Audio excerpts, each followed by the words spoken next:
Avez-vous déjà regardé quelque chose?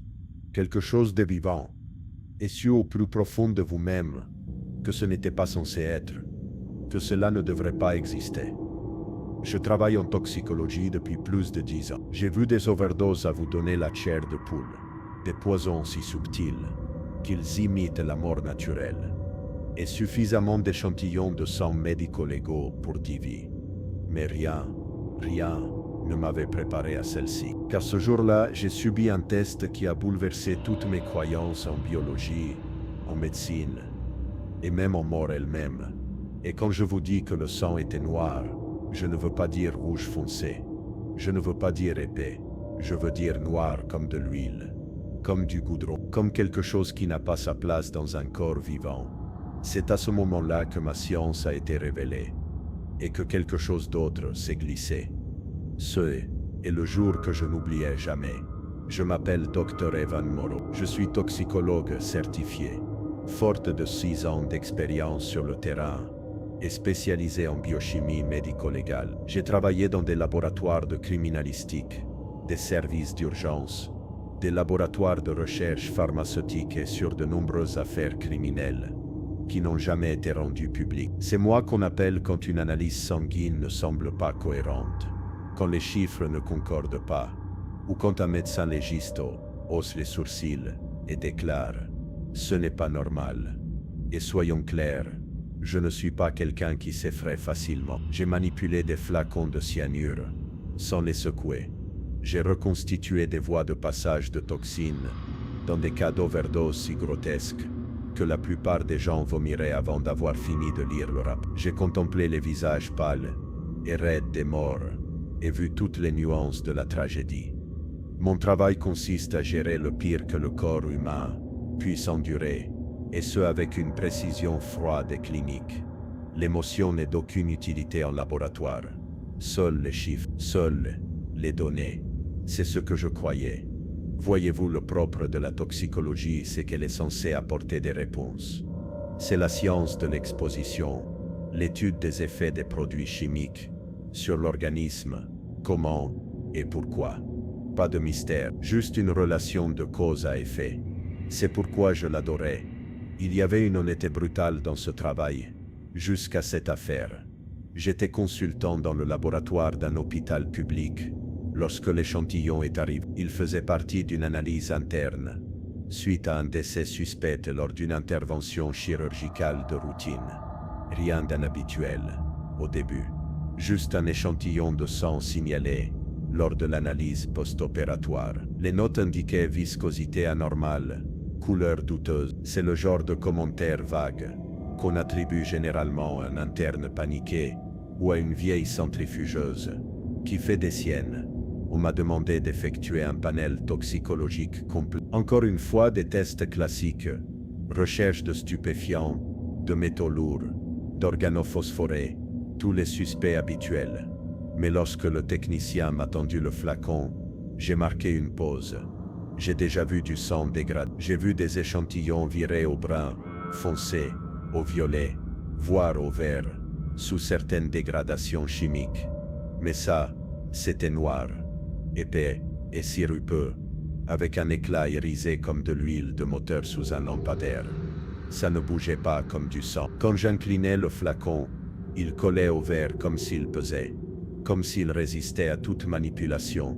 Je me souviens avoir demandé « Êtes-vous sûr que c'est du sang veineux ?» Le technicien hocha simplement la tête, pâle comme un âne. C'était un prélèvement post-mortem, confirmé 5 fois, artère fémorale, scellé, étiqueté et réfrigéré immédiatement. Je n'ai pas peur du travail. J'ai vu assez d'horreur pour être immunisé contre pire que ce domaine puisse me réserver. Mais quelque chose dans ce flacon me faisait dresser les cheveux sur les bras. Ce n'était pas seulement la couleur, c'était la sensation. C'est comme si l'on regardait au fond d'un puits profond et noir d'encre, sachant absolument que quelque chose nous fixe. Pourtant, je me suis dit, la logique d'abord. Toujours la logique. J'ai enregistré l'échantillon, calibré l'équipement et commencé les analyses. Et c'est là que tout a commencé à basculer.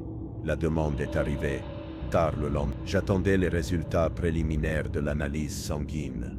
Rien n'était encore revenu si ce n'est une structure protéique anormale qui défiait toute catégorisation. Mais j'ai reçu un appel. L'hôpital voulait que je prélève un échantillon secondaire directement auprès de l'établissement qui avait pris en charge le patient avant son transfert. Il voulait une vérification indépendante de la source. Où est le site d'origine? Et je demande. Hospice Gideon Pintz, a dit la voix. Elle. Chambre 9. Je me suis arrêté net. Gideon Pintz. C'était un vieil hospice privé, niché entre les collines, à l'extérieur de la ville, à moitié oublié, à moitié murmuré. C'était un sanatorium pour tuberculeux dans les années 1000. Des centaines de patients y étaient morts. On disait qu'ils avaient scellé le sous-sol d'origine. Lorsqu'il a été transformé en hospice dans les années 1000, plus personne n'en parle vraiment aujourd'hui. Il est juste, je suis parti en voiture le lendemain matin. Il pleuvait, pas fort, mais cette bruine constante et affreuse, qui rend le monde humide et gris. Le bâtiment se dressait comme une ruine derrière des haies, envahissantes. 3 étages de pierre fissurées et des fenêtres barricadées. L'enseigne devant était rouillée, se balançant légèrement au vent. La moitié des lettres manquaient. Hospice qui, à l'intérieur, l'air était vicié. Pas seulement usé, mais épuisé. Comme si l'oxygène avait déjà été inspiré et expiré par trop de poumons mourants. Les lumières du couloir vacillaient. Le plancher était humide et s'écrasait à chaque pas. Une infirmière m'accueillit près de l'entrée, une femme mince aux yeux rouges, qui se présenta sous le nom de Marla. Elle semblait nerveuse, agitée. Ses mains tremblaient lorsqu'elle me tendit le dossier du patient. « Vous êtes ici pour le 2e échantillon de Monsieur Renner ?» demanda-t-elle en évitant tout contact visuel. « Oui, je dois accéder à la pièce où il a été aspiré, et à la chambre froide. » Elle hésita. « Je ne sais pas si c'est la meilleure idée. » Je la regardai. « Pourquoi pas ?» Elle se pencha vers moi et murmura, comme quelqu'un qui aurait peur que les murs l'entendent. « La chambre 9 n'a pas été touchée depuis la nuit de sa mort. Personne ne veut y retourner. Pas après ce qu'on a vu. »« Qu'as-tu vu ?» Elle déglutit difficilement puis secoua la tête. « Tu ne me croirais pas. J'aurais dû m'éloigner sur le champ. J'aurais dû rendre le dossier et lui dire que le labo pouvait se passer du flacon secondaire. Mais ma curiosité, toujours ma plus grande force, et peut-être mon pire défaut l'emporta. J'ai besoin d'un accès, s'il te plaît. » Marla ne protesta pas. Elle me tendit simplement une clé rouillée, attachée à une étiquette étiquetée R9, et dit doucement, « Ne reste pas trop longtemps là-dedans. » Le couloir menant à la chambre 9 était plus sombre que les autres. Les ampoules étaient faibles ou éteintes, projetant d'étranges ombres qui semblaient s'étendre dans des directions inattendues. Je passais devant d'anciennes chambres de patients aux portes ouvertes, toutes plus sombres les unes que les autres. Le plancher craqua sous moi, résonnant dans le silence. Quand j'arrivai à la chambre 9, la température chuta brusquement. Mon souffle se condensa. Je m'en souviens parfaitement, car je m'arrêtais et cherchais un courant d'air. Le couloir était fermé. Pas de fenêtre ouverte, pas de ventilateur. Juste froid. La porte était fermée, lourde. J'introduisis la clé, la tournai et entrai. Tout changea à cet instant. La chambre 9 sentait mauvais. Pas la mort, pas la pourriture ou l'odeur chimique que j'avais anticipée, mais quelque chose de plus ancien, comme de la moisissure imprégnée dans les os. Les murs étaient peints d'un jaune délavé, striés de taches d'eau qui coulaient comme des larmes. Le lit était toujours fait, intact depuis le décès du patient. Les draps bordaient avec une précision militaire, mais il n'y avait aucune trace d'appareil de surveillance. Pas de bouteille d'oxygène. Pas de dossier au mur. C'était trop calme. Les chambres d'hospice ne sont jamais aussi silencieuses. On entend le bourdonnement des machines, le cliquetis lointain d'un chariot médical, des murmures derrière des portes closes. Mais ici, rien. Puis j'ai remarqué les rayures, juste sous la fenêtre. De longues et fines rainures gravées dans le plâtre. Pas de meubles. Pas accidentelles. Elles formaient une sorte de motif. Pas vraiment des lettres. Plutôt des marques de pointage. 7 rangées, chacune de longueur différente, se terminant abruptement au bord du cadre de la fenêtre. La vitre aussi était étrange, embuée de l'intérieur. Et pourtant, aucune condensation lorsque je passais mon gant dessus. J'ai sorti mon kit, essayant de me concentrer sur la tâche. Nettoyer la pièce, prélever des échantillons de surface, vérifier le conteneur pour déchets biologiques pour voir s'il restait du sang ou des tissus. L'unité de stockage frigorifique était dans un coin, un petit réfrigérateur démodé ronronnant faiblement. Je l'ai ouvert, et je suis resté figé. Le flacon à l'intérieur n'était pas réfrigéré. Le réfrigérateur était branché, mais l'intérieur était chaud. Pas à température ambiante, mais à température corporelle. Je posai ma main sur l'échantillon et sentis une chaleur irradiée. Le sang à l'intérieur était plus foncé qu'avant, encore plus épais. Lorsque je l'inclinai doucement, il ne clapota pas, il pulsa. Et puis on frappe 3 coups légers derrière le mur, juste au-dessus du cadre du lit. Mesuré, rythmé, comme quelqu'un attendant poliment qu'on le salue. Je me retournai. Le bruit provenait de l'intérieur de la pièce. Mais le mur était solide. Pas de ventilation, pas de placard, juste des cloisons sèches et le silence.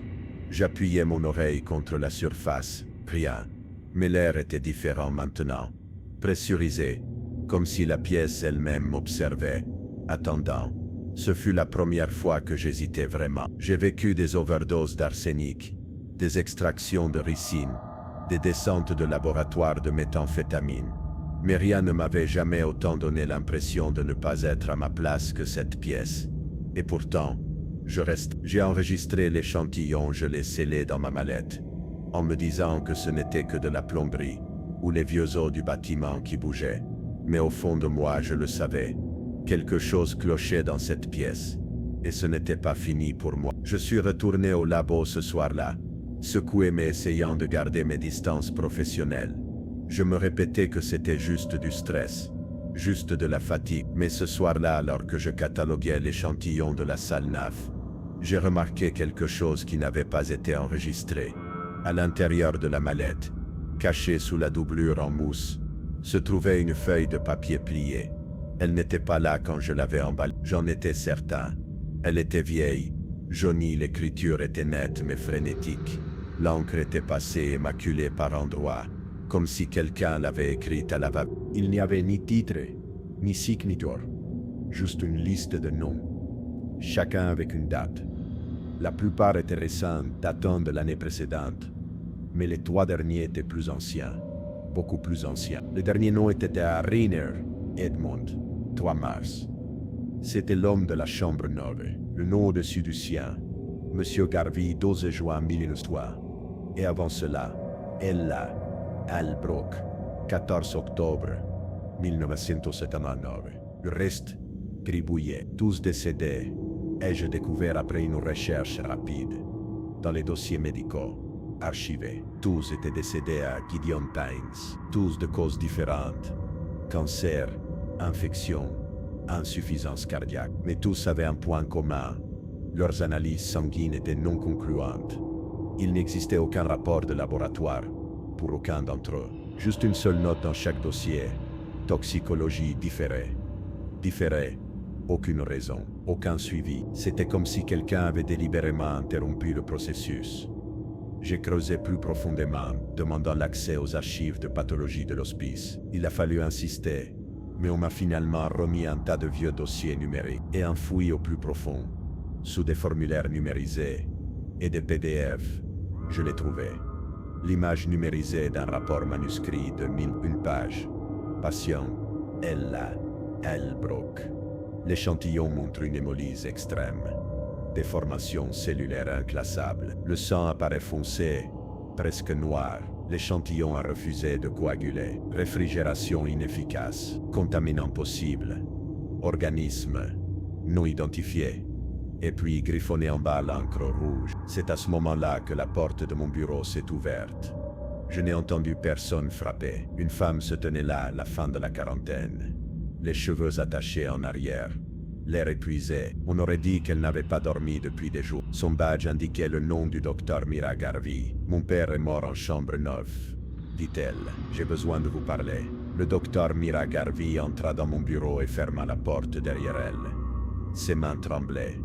Mon père était Monsieur Garvey, dit-elle à voix basse, le nom qui précède Rainer sur la liste que vous avez trouvée. Je ne lui ai pas demandé comment elle avait eu connaissance de cette liste. Ses yeux m'ont tout dit. Je n'étais pas la première à la trouver, peut-être même pas la première à l'ignorer. J'étais étudiante en médecine quand il est mort. On m'a dit que c'était un arrêt cardiaque, qu'il s'était endormi paisiblement. Elle baissa les yeux au sol, comme si elle se tenait au-dessus d'une tombe. Mais j'ai vu le corps avant qu'il ne le déplace. Ses yeux étaient ouverts, sa bouche tordue, et le sang qu'ils ont essayé de prélever lors de l'autopsie. Elle marqua une pause, déglutissant difficilement.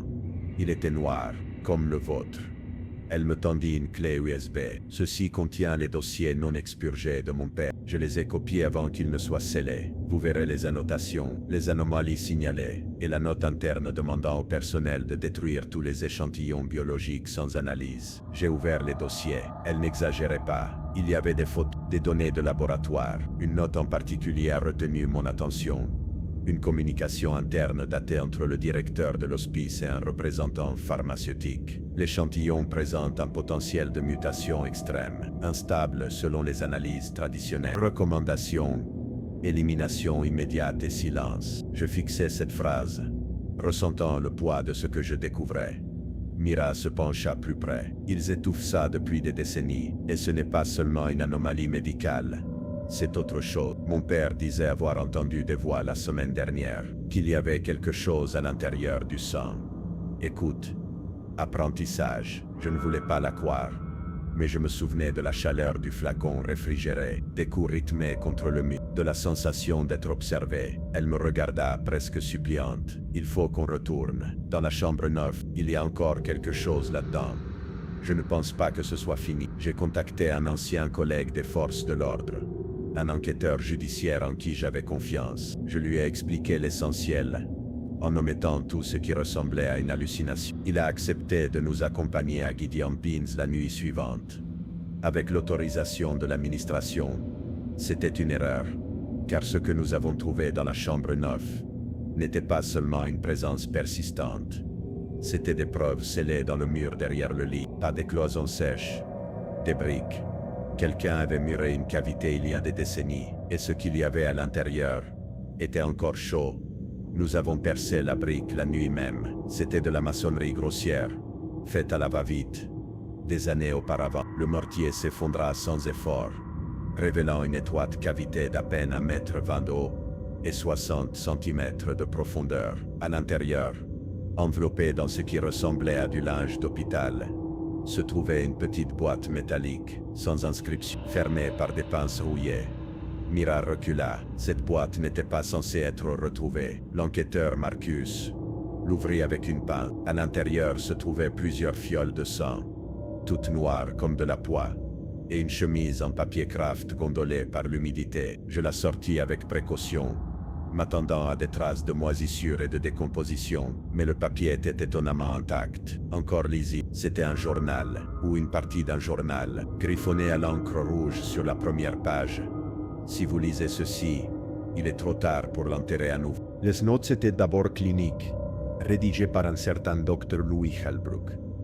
Datées d'octobre 1000, elle décrivait le cas d'un patient initial, MHG, qui commençait à présenter des signes de modification systémique. Des organes après une série de transfusions. Les symptômes n'étaient pas naturels. Résorption des organes, épaississement de la peau, coagulation du sang en filaments solides, au microscope. Puis une phrase que je n'oublierai jamais. Je pensais documenter un virus, mais je documentais quelque chose qui apprenait à devenir un virus. Les notes devenaient de plus en plus irrégulières. Le docteur Halbrook décrivait le sang devenir actif, se déplaçant dans la boîte de pétri, formant des motifs, refusant de mourir sous l'effet de la chaleur ou de la destruction chimique. Il injecta le sang noir à une souris. La souris survécut, puis se transforma, agressive, insensible aux sédatifs. Finalement, elle mourut, mais son corps resta chaud pendant des heures. Et puis la dernière note griffonnée d'une main tremblante et frénétique. Il parle. Laissé seul dans la pièce, je l'ai entendu tapoter. J'ai tapoté en retour. Il a changé de rythme. Ce n'est pas une imitation. Il réagit. Il sait que je l'observe. Il attend quelque chose. C'était daté du 14 octobre, le jour même de la disparition du docteur Halbrook. Son corps n'a jamais été retrouvé. L'hospice a informé le personnel qu'il avait déménagé. Les dossiers ont été scellés. Ce soir-là, j'étais assis seul dans le laboratoire avec l'un des flacons. J'ai observé le sang noir sous le microscope. Pas d'agglutination, pas de dégradation. Juste un réseau tourbillonnant comme s'il se déplaçait avec détermination. J'ai tapoté le bord de la coupelle. Il a pulsé en réponse. Pas de vibration, de reconnaissance. Et à cet instant, je l'ai senti, au plus profond de ma poitrine, comme si quelque chose en moi retenait son souffle. Je n'étais plus seulement un toxicologue, plus seulement un homme cataloguant des anomalies. J'avais touché quelque chose d'ancien, quelque chose qui porte la biologie comme un masque, et je ne savais pas si j'avais contaminé le sang ou si c'était lui qui m'avait contaminé. Je n'ai pas dormi de la nuit, même après avoir scellé les échantillons. Tout enregistré selon des protocoles sécurisés et verrouillé le laboratoire à 3 reprises. Je ne pouvais me défaire du sentiment que quelque chose m'avait suivi jusque chez moi. Pas physiquement. Pas quelque chose que je pouvais voir, mais une présence, comme un fil qui s'était noué entre moi et ce sang. Et chaque fois que j'essayais de l'ignorer, il se resserrait davantage. Le lendemain matin, Mira avait disparu. J'ai appelé, envoyé des messages, rien. Son appartement était vide. Aucun signe de lutte, aucun mot. Il ne restait plus qu'une chose sur sa table de cuisine. La même fiole que j'avais prise dans la chambre 9. Maintenant vide. Le bouchon d'eff. Marcus et moi avons soumis ce que nous pouvions aux autorités. Désinfectés, cliniquement dépouillés de tout ce qui aurait pu nous faire passer pour des fous. Le mur de briques, la boîte cachée, les noms, les dossiers scellés. Il a déposé un rapport officiel. Il a été perdu en cours de traitement. 3 semaines plus tard, Marcus a rendu son badge. Il a déménagé dans un autre état. Il a changé de numéro. Il m'a envoyé un dernier SMS. Avant de disparaître, quoi que ce soit, ça ne veut pas être étudié. Sois prudent et maintenant me voilà. Je raconte cette histoire non pas en tant que scientifique, pas en tant qu'homme de logique, mais comme quelqu'un qui a regardé au microscope et ressenti quelque chose en retour. Je travaille toujours dans ce domaine, mais je ne regarde plus le sang de la même manière. Je ne lui fais plus confiance, pas complètement. Pas après ce que je l'ai vu faire, car voici ce que personne ne vous dit sur la toxicologie. On croit identifier les poisons, catégoriser les menaces, mais parfois, le poison refuse d'être compris. Parfois, il ne se contente pas de tuer l'hôte. Il observe, il attend.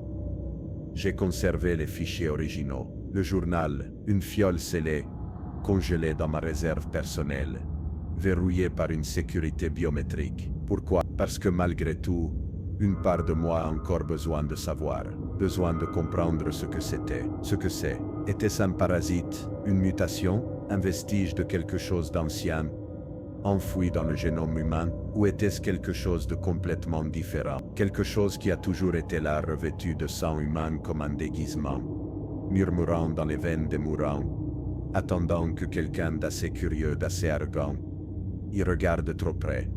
Je ne sais pas si c'est surnaturel, je ne sais même pas si c'est vraiment vivant.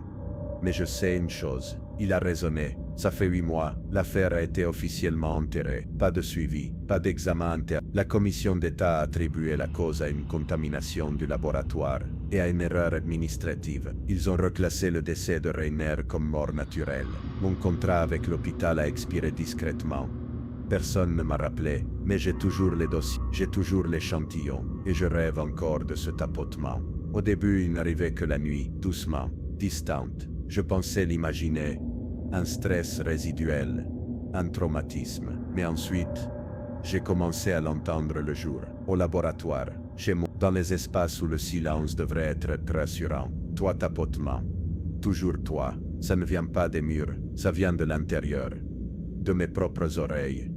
Derrière mes yeux, dans les moments de silence entre mes pensées. Parfois, ça correspond même à mon pouls, comme si ça se synchronisait avec moi, devenir une partie de moi. J'ai fait tous les tests possibles et imaginables, sur le sang, sur moi-même. Mes taux sont normaux, mes constantes sont stables, aucun signe d'infection, d'exposition ou de contamination. Mais je sais que quelque chose a traversé ce jour-là. Quelque chose s'est réveillé dans la chambre neuve, ou peut-être quelque chose a été libéré. Il y a un nom que je n'ai jamais prononcé à voix haute, parce qu'il n'a jamais figuré dans aucun rapport officiel, jamais prononcé par aucun membre du personnel, jamais imprimé dans aucun dossier. Mais il était gravé, faiblement sur le mur derrière le lit de Rainer, juste sous les rayures. Un seul mot, à peine visible, comme gravé avec un ongle. Redivivus, en latin. Cela signifie revivre. J'ai interrogé une amie spécialisée dans un latin médical obscur. Elle m'a dit que c'était un terme archaïque, utilisé il y a des siècles pour décrire des corps qui résistaient à la décomposition, une conservation artificielle, des cadavres qui refusaient de se décomposer. Dans le folklore, il est lié au revenu, des choses qui devraient être mortes, mais qui ne le sont pas entièrement. Ce mot me hante maintenant, parce que c'est peut-être ce que le sang essayait de faire, pas tuer, mais revenir. J'ai regardé les informations ces derniers temps, des histoires discrètes, enfouies dans les dernières pages. Des reportages sur des patients qui se réveillent après avoir été déclarés morts. Un homme en Belgique, une femme au Brésil, un enfant dans une zone rurale de l'Idaho. Chaque cas est classé sans suite. Erreur médicale, moniteur défectueux. Mais je regarde des photos. J'étudie leurs yeux. Ils se retournent, comme s'ils savaient. Alors je me demande chaque jour maintenant, qu'avons-nous perturbé? Qu'avons-nous laissé échapper? Et surtout, qui le trouvera ensuite? Parce que je ne suis plus le seul à avoir entendu les tapotements. Il y a 2 semaines, un colis est arrivé à mon bureau, sans adresse de retour. À l'intérieur, il y avait une fiole. Même épaisseur, même couleur, même chaleur impossible. Un mot était collé sur le côté. C'est dans l'eau maintenant. Je ne sais plus ce qui est réel. Je ne sais plus quelles règles s'appliquent encore. Mais je sais ceci. Nous n'étions pas censés tout comprendre. Certaines choses ont été enterrées pour une raison. Et quand on creuse trop profond, quand on entaille ce qui devrait rester fermé, quand on écoute les choses qui frappent de l'autre côté, parfois elles trouvent un moyen d'entrer. Et une fois à l'intérieur, elles ne ressortent plus. Je ne raconte pas cette histoire pour effrayer les gens. Je la raconte parce que j'ai besoin que quelqu'un d'autre le sache. Quelqu'un qui pourrait tomber sur le même sang noir, ou entendre ce léger coup délibéré lorsqu'il est seul dans une pièce stérile, ou remarquer un échantillon qui ne gèle pas, quelle que soit la température. Si cela vous arrive, sachez une chose, ce n'est pas fini. Je suis toujours surveillé. La semaine dernière, j'ai reçu un email d'une adresse que je ne connaissais pas. Pas d'objet, pas de corps de message, juste une pièce jointe. Un extrait audio de 4 secondes. J'ai appuyé sur lecture. Tape. Tape. Le rythme était identique à celui de la chambre noire, le même que celui que j'entends chaque soir depuis. J'ai changé toutes mes serrures, installé des caméras. J'ai même déménagé à l'autre bout du pays. Mais peu importe, on me trouve toujours. Et ces derniers temps, ce n'est pas que la nuit. Il y a quelque chose que je n'ai dit à personne. Pas même à Marcus. J'ai fait une prise de sang il y a quelques semaines, juste pour tester, juste pour être sûr. Au microscope, ça avait l'air normal, au début. Mais ensuite, j'ai tapoté la parabole, une fois, et il a répliqué, une seule fois. C'est tout ce qu'il a fait, mais c'était suffisant. Je ne peux pas vous dire où cela s'arrête. Je ne peux pas vous dire si ce que nous avons découvert était biologique, surnaturel ou autre chose. Tout ce que je sais, c'est qu'il est éveillé. Et il se souvient de qui a ouvert la porte. Alors si un jour vous êtes dans un laboratoire, un hôpital, une morgue, et que vous voyez du sang trop foncé, trop lourd, ou que vous entendez un son qui n'a rien à voir, ne répondez pas, ne l'écoutez pas, parce qu'une fois que vous l'écoutez, il connaît votre nom, et il n'oublie jamais.